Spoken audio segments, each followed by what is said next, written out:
I think when you spread the wealth around, it's good for everybody. And that any health care funding plan that is just, equitable, civilized, and humane must redistribute wealth from the richer among us to the poor and the less fortunate. Excellent health care is by definition redistributional. Are you then calling for the redistribution of wealth in society? Absolutely, without any hesitation. That's what the gospel is all about.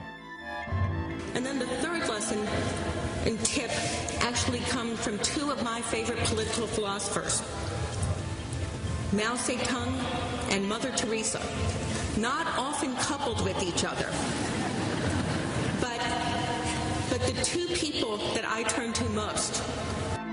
Generally speaking, we get the joke. We know that the free market is nonsense. We know that the whole point is to game the system, to beat the market, or at least find someone who'll pay you a lot of money because they're convinced that there is a free lunch. We know this is largely about power, that it's an adults-only, no-limit game. We kind of agree with Mao that political power comes largely from the barrel of a gun. Workers of the world unite. It's not just a slogan anymore, it's a way we're going to have to do our work.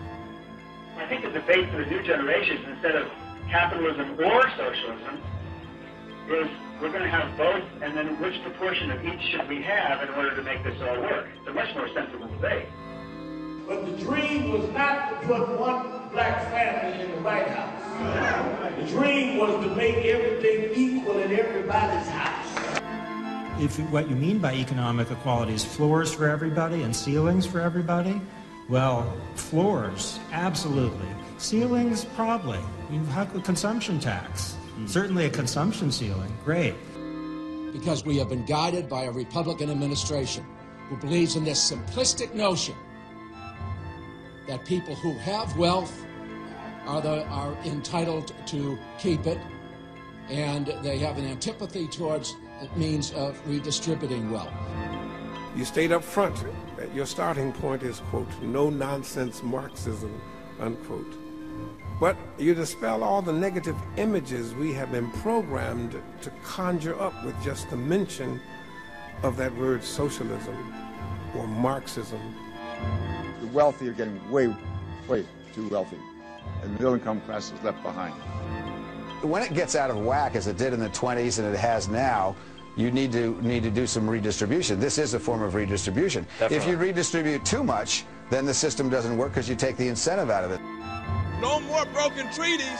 No more broken treaties. Give them the wealth. Give them the wealth. Give them the dignity. Give them the respect. The rich are not paying their fair share in any nation. And guess what this liberal will be all about? This liberal will be all about socializing, would be about basically taking over and the government running all of your companies.